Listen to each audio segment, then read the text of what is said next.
우동쌤이 우리 중학교 2학년 학생들에게 알려주고 싶은 우리 중학교 2학년 국어교과서에는 어떠한 내용들이 나오는지 여러분과 함께 한번 살펴보도록 할까요? 자, 우선 중학교 2학년이니까 다들 알고 계시겠지만 무엇을 알고 있느냐? 국어 교과서가 학교마다 달라요. 우리 학교는 뭐 천재출판 국어교과서로 공부를 하는데 내 친구가 다니는 옆에 학교는 뭐 미래인 출판사에서 만든 국어교과서로 공부를 하더라. 그래서 교과서를 살짝 봤더니 우리는 이런 작품 안 나오는데 뭐 하면서 작품도 다르더라. 아마 그거 알고 계시겠죠. 그래서 그 많은 출판사에서 만든 교과서 하나하나 다 뭐 이런 내용 나옵니다라는 거를 이번 시간에 알려드리겠다라는 건 아니고, 비록 그 교과서는 다르지만 사실 여러분이 보기에는 출판사가 다르니까 작품도 달라, 글도 달라, 그럼 배우는 것도 완전 다르구나 라고 혹시 생각하고 계셨을지 모르겠는데 그건 또 아닙니다. 비록 그 안에 담겨져 있는 내용들은 좀 다른 것 같지만 사실 그 내용 속에 담겨져 있는 알맹이, 뼈대, 뭐 기본 이거는 사실은 같거든요. 그래서 대한민국의 모든 중학교 2학년 학생이라면 이거는 배워야 돼요 라고 해서 이제 교육부에서 만들어준 그 지침, 그걸 우리가 네 글자로 성취기준이라고 하고요. 이 성취기준이 그 여러분 각자 공부하시는 교과서에는 학습 목표라는 이름으로 아마 담겨져 있을 겁니다. 그래서 부탁드리고 싶은 말씀은 어떤 교과서로 공부를 하시던 간에 그 단원 들어가실 때마다 제발 한 번만이라도 학습 목표 좀 확인해 보시면 이런 거 배우는 단원이구나 라고 여러분이 좀 어느 정도 이해하신 상태에서 학습 내용 들어가는 게 좀 바람직하겠다. 그래서 그 성취 기준만 중학교 2학년 때 이런 거 배우니까 마음에 준비하세요 라는 것만 일단 이번 시간엔 여러분과 한번 살펴보도록 하겠습니다.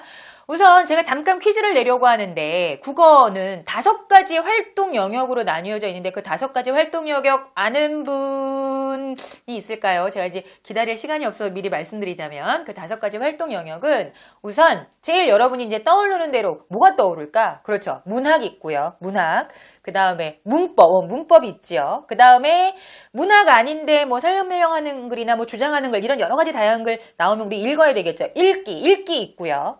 또 읽기만 하나요? 쓰기도 연습합니다. 쓰기 있고요. 그 다음에 또 제가 지금 말하는 순간 여러분은 들으시죠? 듣기, 말하기 이렇게 크게 5가지 영역으로 나뉘어져 있어서 아마 여러분이 유심히 살펴보시면 단원마다 여기는 쓰기 단원이다, 뭐 듣기, 말하기 단원이다 이게 표시가 되어 있습니다. 그래서 일단 5가지 영역으로 나뉘어서 여러분 중학교 2학년 공통적으로 어떤 내용 배우시는지 이제 살짝 말씀드리려고 합니다. 우선 좀 부담 없는 거부터 하려고요. 우선 듣기 말하기는 옛날에는 따로 있었는데 요즘은 이제 같이 묶어서, 왜냐하면 말한다는 건 누가 듣는다는 것이고, 그렇죠? 무언가를 듣는다는 건 누가 말한다는 거니까 요즘 이 듣기 말하기가 이렇게 합쳐져서 나오는데 그 성취 기준을 보니까 듣기 말하기가 뭐 의미 공유의 과정이다.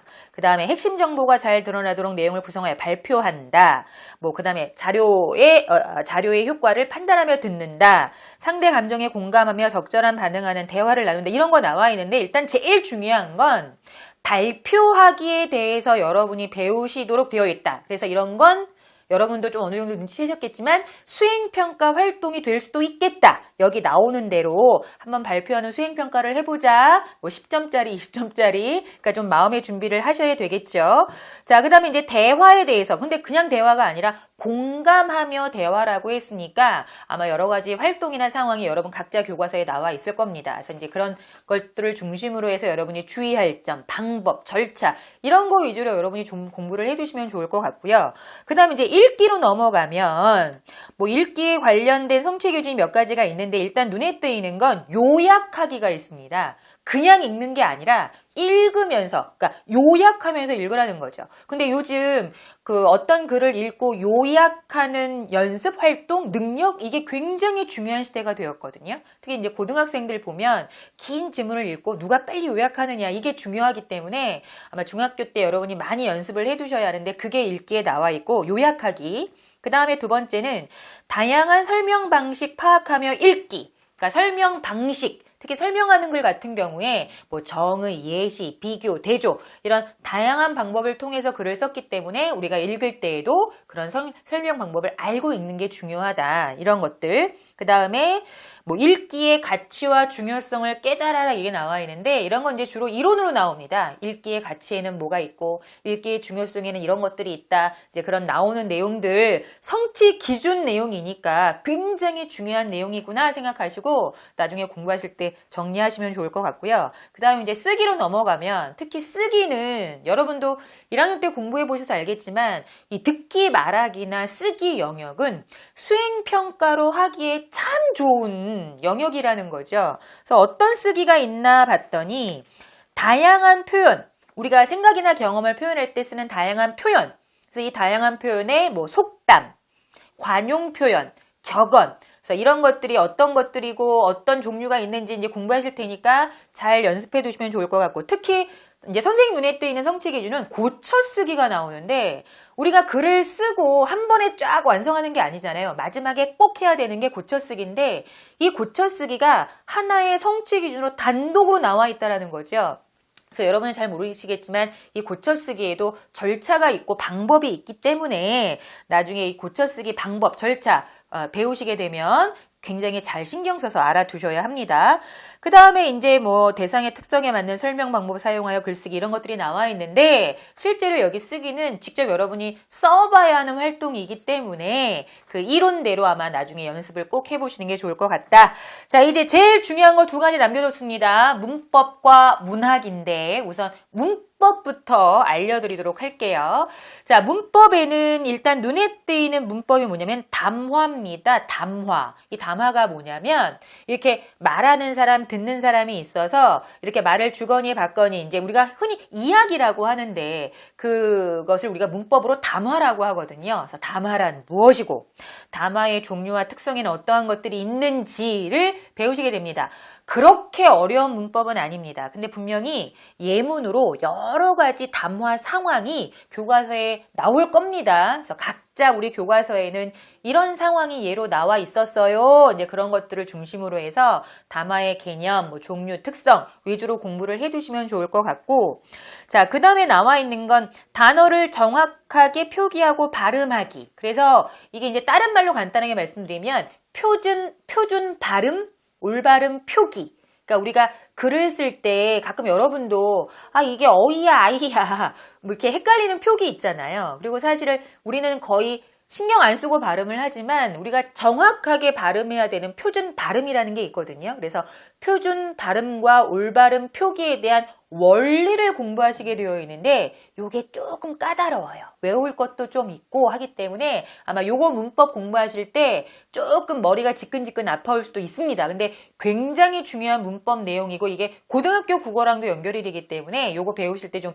신경 써서 알아두시는 게 좋고, 자, 그 다음에 또 뭐가 있냐면 한글 창제 원리라는 게 있습니다. 이거 진짜 중요해요. 우리 한글 세종대왕께서 만드셨다는 건 다 알고 계시죠? 누가 만들었나 이게 중요한 게 아니라 뭐 한글의 창제 정신 그리고 그 한글 창제 원리. 우리 한글은 자음과 모음으로 나뉘는데 자음은 어떻게 만들어졌다, 모음은 어떻게 만들어졌다. 이걸 여러분이 배워요. 이게 사실 옛날에는 고등학생들이 배우다가 중3이 배우다가 이제 중학교 2학년까지 내려왔는데 이거 굉장히 중요합니다. 외울 것도 좀 있고요. 그러니까 암기 좀 잘해 두시면 오히려 쉬울 수 있으니까 이런 거 배운다라고 마음의 준비해 두시고, 자, 이제 마지막 문학입니다. 문학은 항상 그렇듯 시, 소설, 수필, 극.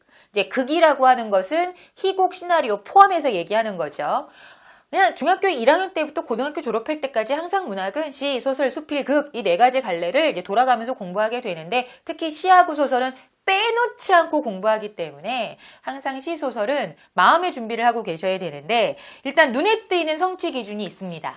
작품에서 관찰자, 화자의 관점에 주목하여 라고 하면서 관찰자, 화자라는 게 나오는데 소설에서는 관찰자, 그러니까 사실은 서술자, 작품 속에서 우리에게 이야기를 전달하는 사람, 그 서술자의 역할, 그것에 따라 시점이 달라지기도 하죠. 그래서 요거 중요하고, 그 다음에 시 속에서 우리에게 말하는 일을 화자라고 하는데, 굉장히 중요한 개념이거든요. 그래서 소설 속에 나오는 관찰자, 시 속에 나오는 화자, 그 개념, 그리고 그러한 화자와 관찰자에 따라서 우리가 작품을 감상하는 바라보는 태도가 어떻게 달라지는지 이건 이제 중점적으로 공부해 두시니까 꼭 알아두시고, 그 다음에 또 눈에 띄는 게 재구성된 작품을 원작과 비교하여 뭐 감상하기가 나오는데, 특히 요즘은 뭐 소설을 연극이나 영화 대본으로 만드는 경우가 많잖아요. 그래서 여러분이 희곡이나 시나리오 공부하실 때 원작과 이 희곡 시나리오로 바뀌었을 때 어떠한 점이 차이점이고 어떠한 점이 공통점인지